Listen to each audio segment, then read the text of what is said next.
Olá, terceiro ano, mais uma aula de literatura e eu vou falar com vocês sobre o modernismo em Portugal. Para começar, vamos falar sobre o contexto histórico. Em 1910 acontece a proclamação da República em Portugal. Em 1926, instituição de um governo ditatorial pelas Forças Armadas Portuguesas.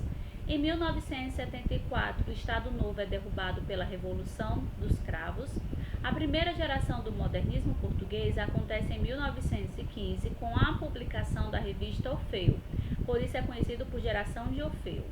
Em 1927, começa a segunda geração do modernismo português com a publicação da revista Presença. E em 1940, a terceira geração do modernismo português, chamada de neorrealismo. O modernismo português pode ser dividido em três etapas distintas. A primeira, iniciada em 1915, foi chamada de geração de Orfeu, que introduziu as ideias vanguardistas em Portugal e é considerada a mais importante das gerações. Já em 1927 começou a segunda geração em torno da revista Presença, razão pela qual é chamada de presencismo. Seus representantes deram continuidade ao modernismo, acentuando aspectos como a visão otimista de tom psicológico. A partir de 1940, iniciou-se a geração do neorrealismo, que adotou uma postura mais crítica em relação ao regime salazarista. Do ponto de vista cultural, a geração de Orfeu foi preponderante para o período marcado pela eclosão da Primeira Guerra Mundial, pela instabilidade interna de Portugal e pelo saudosismo das antigas glórias marítimas. A publicação da revista Orfeu em 1915 foi o marco inaugural do modernismo em Portugal. Essa revista lançou apenas 2 números e teve vários colaboradores, revelando Mário de Sá Carneiro, Almada Negreiros e Fernando Pessoa, que estudaremos a seguir. A gente vai já ver cada um desses autores. O suicídio de um de seus líderes, no caso Mário de Sá Carneiro, em 1916, apressou o fim da iniciativa. A reação à revista foi violenta, seus participantes foram acusados de produzir uma literatura de manicômio. No entanto, muitos deles apresentavam claras influências simbolistas, o que diminuía o grau de radicalismo da publicação. Os textos mais ousados foram escritos por quem? Por Fernando Pessoa, poeta que representaria a síntese de sua geração e ficaria conhecido como poeta dos heterônimos, pelas inúmeras personagens poéticas. Então, vou começar aqui com Mário de Sá Carneiro, um dos representantes aí da primeira geração do modernismo. Fez parte da primeira geração. Seu romance A Confissão de Lúcio trata da fragmentação da personalidade, tema que o aproxima em alguns aspectos da obra de Fernando Pessoa. Em sua poesia, galera, o Sá Carneiro escreveu versos carregados de angústia existencial. Vamos ler então o poema Dispersão para identificar essas características. Perdi-me dentro de mim, porque eu era labirinto, e hoje quando me sinto é com saudade de mim. Passei pela minha vida, um astro doido a sonhar, na ânsia de ultrapassar, nem dei pela minha vida. Para mim é sempre ontem, não tenho amanhã nem hoje. O tempo que aos outros foge, cai sobre mim feito ontem. Agora sobre José Sobral de Almeida Negreiros. Ele também foi participante da primeira geração modernista portuguesa, foi um artista múltiplo atuando no campo das artes plásticas, do teatro e da literatura. Autodidata, nunca frequentou escola de ensino de artes, contribuiu para que a revista Orfeu não se restringisse à área das letras. Vamos à leitura então de um texto dele. Almada Negreiros foi um dos principais divulgadores das propostas das vanguardas em Portugal, como se pode perceber na imagem que fez em 1925. Vamos então à leitura desse texto. Nós vivemos numa pátria onde a tentativa democrática se compromete cotidianamente. A missão da República Portuguesa já estava cumprida desde antes de 5 de outubro. Mostrar a decadência da arte foi sem dúvida a República Portuguesa que provocou conscientemente a todos os cérebros a ruína da nossa raça. mas o dever revolucionário da República teve o seu limite na impotência da criação. Hoje é a geração portuguesa do século XX quem dispõe de toda a força criadora e construtiva para o nascimento de uma nova pátria inteiramente portuguesa e inteiramente atual, prescindindo em absoluto de todas as épocas precedentes. Vós, ó portugueses da minha geração, nascidos como eu no ventre da sensibilidade europeia do século XX, cria a pátria portuguesa no século XX. Que legal, né, gente? E agora, Fernando Pessoa afirmou que a poesia lusitana alcançou o apogeu com Camões, publicou pouco, mas deixou sua obra preparada para publicação integral, distinguiu a obra assinada com seu próprio nome, que ele intitulou de ortônimo, daquela atribuída às personagens que criou ao longo da vida, seus heterônimos. Cancioneiro e Mensagem reúnem a obra lírica assinada com seu próprio nome. Em Mensagem, expressa seu sentimento de nacionalismo. Cancioneiro. Sob o título Cancioneiro, Pessoa reuniu a obra lírica que escreveu e assinou com seu próprio nome. O título remete à musicalidade da palavra poética. Além disso, era o nome que se atribuía às coletâneas de poesia popular, recolhidas por pesquisadores desde o início do século XIX. Dessa matriz, Fernando Pessoa absorveu a preferência por metros curtos, embora ocorram exemplos de versos mais longos. Vamos ler a seguir um dos mais famosos poemas dessa obra dele, de Cancioneiro, que é Autopsicografia. O poeta é um fingidor, finge tão completamente que chega a fingir que é dor, a dor que devera sente. E os que leem o que escreve, na dor lida sentem bem, não as duas que ele teve, mas só as que eles não têm. E assim nas calhas da roda, gira a entreter a razão, este comboio de corda que se chama coração. Em que consiste, gente, o fingimento poético que o autor expressa aí nesses três versos, nessas três estrofes e bem aqui, ó. O poeta é um fingidor, finge tão completamente que chega a fingir que é dor, a dor que devera sente. Provavelmente o que vocês mais pensam é que, para o autor, o poeta sempre finge sentimentos que não tem de fato, apenas para poder traduzi-lo em palavras. Bom, essa leitura ela é aceitável, tá, gente? É uma interpretação aceitável, mas há outras possibilidades interpretativas. Quais são? Os versos afirmam que há uma diferença entre uma dor sentida e uma dor expressa, isto é, transformada em palavras. Todo poeta é um fingidor justamente porque a poesia é essa transposição do sentimento para o universo verbal. Então vamos lá, a Mensagem. Em 1934, o governo português lançou um concurso condizente com o caráter nacionalista da ditadura que então dominava Portugal. Seria premiada a melhor obra literária que tivesse o país como tema.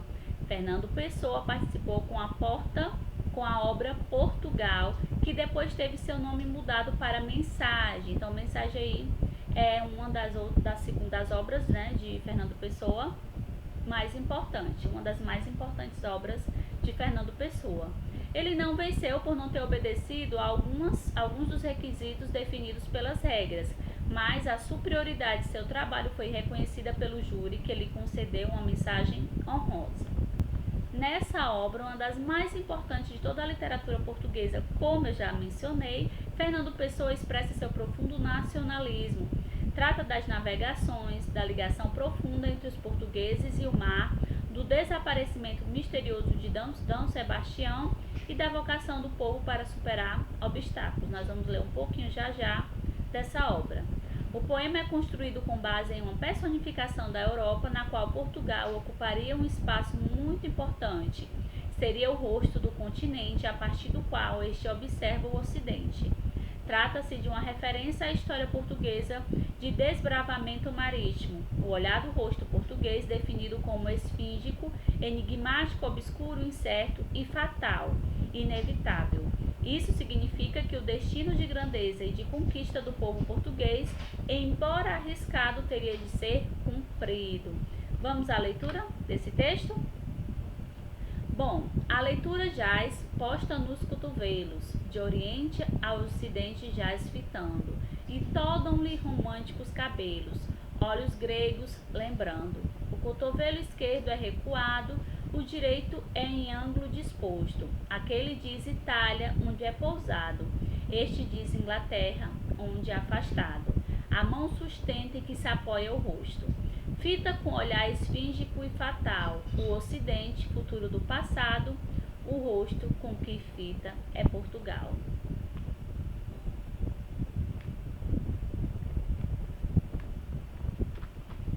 Outras pessoas em Fernando. A criação dos heterônimos foi, acima de tudo, um projeto literário com o qual Fernando Pessoa pretendia explorar a diversidade formal de expressão do mundo.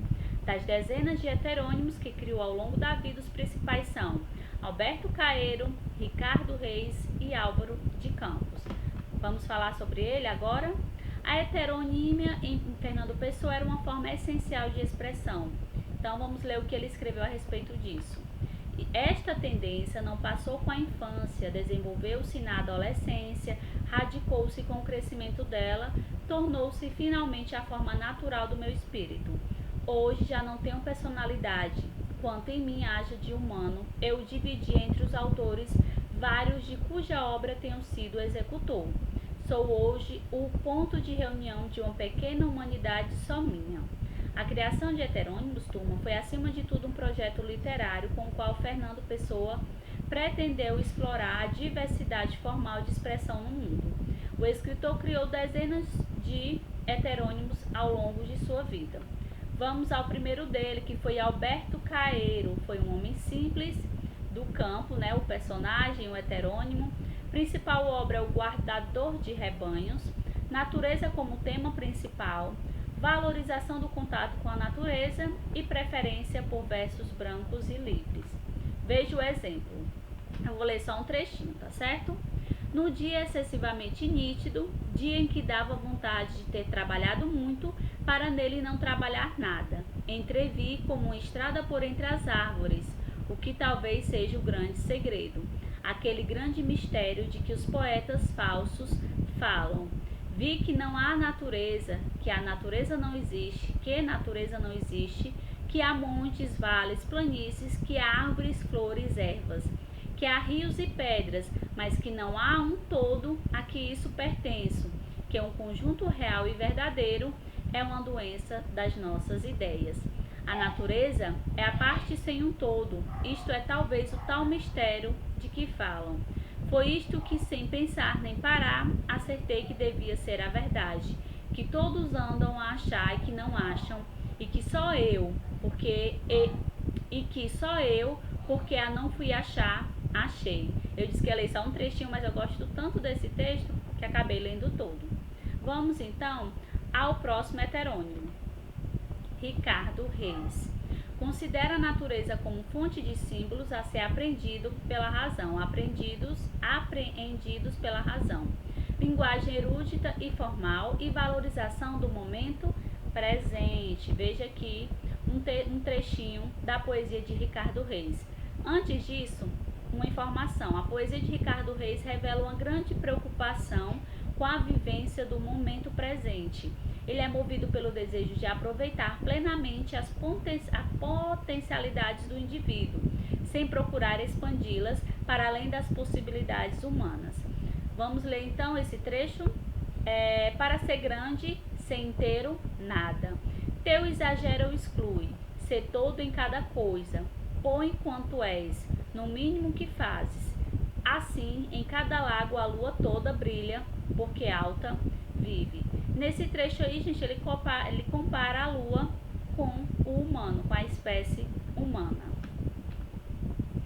E por último, o último heterônimo de Fernando Pessoa, Álvaro de Campos, expressão poética livre, representante do futurismo em Portugal. Foi o único heterônimo de Fernando a aparecer nas páginas da revista Orfeu e também um dos poucos a privar da intimidade de seu criador, chegando a trocar cartas com quem? Com Ofélia, a eterna namorada do poeta. Pessoa, na verdade, dizia assumir a personalidade de Álvaro de Campos sempre que sentia impulso para escrever sem saber o que. Extravasando por meio de suas emoções, o poeta adotou esse heterônimo do traço bem humano, da transformação pessoal e artística.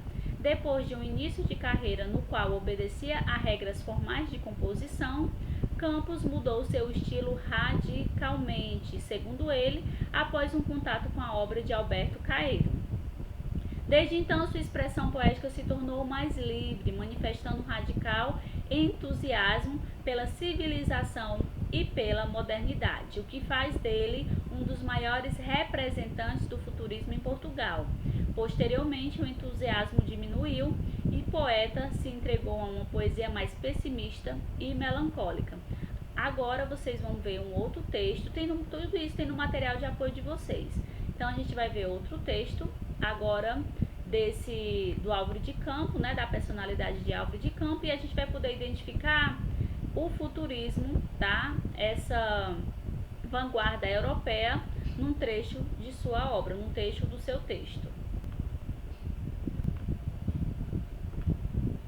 Num dia excessivamente nítido, dia em que dava vontade de ter trabalhado muito, para ele não trabalhar nada. Bom, gente, eu tinha colocado o texto errado, tá certo? Eu trouxe o texto correto, tá aqui no material de vocês, tá bom? O texto que representa aqui a obra do heterônimo Álvaro de Campos, o heterônimo de Fernando Pessoa. A dolorosa luz das grandes lâmpadas elétricas da fábrica, tenho febre e escrevo. Escrevo rangendo os dentes, fera para a beleza disto, totalmente desconhecida dos antigos. Nessa primeira estrofe, a gente já pode perceber aí as características do futurismo, né? Veja aqui a última estrofe, porque ele é enorme, eu não vou ler todo. Amo-vos a todos, a tudo como uma fera. Amo-vos carnivoramente, pervertidamente enroscando a minha vista. Em vós, ó coisas grandes, banais, úteis, inúteis, ó coisas todas modernas, ó minhas contemporâneas, forma atual e próxima, do sistema imediato do universo, nova revelação metálica e dinâmica de Deus. Então, o texto aí de Álvaro de Campos, o último heterônimo que eu deixei para falar com vocês nesta videoaula. Bom, gente, por hoje é só. Qualquer dúvida, me procura no chat no horário das aulas. Se cuidem, tirem dúvidas, leiam. Repito, é muito importante que vocês leiam os textos literários, leiam o material de apoio de vocês. Literatura é leitura. Então, por mais que eu fale aqui sobre as características do modernismo, vocês precisam ter intimidade com os textos. Eu sei que eu já falei isso, eu sei que eu sempre falo isso, mas eu vou continuar falando para que vocês possam continuar lendo, tá certo? Um beijo a todos e até a próxima!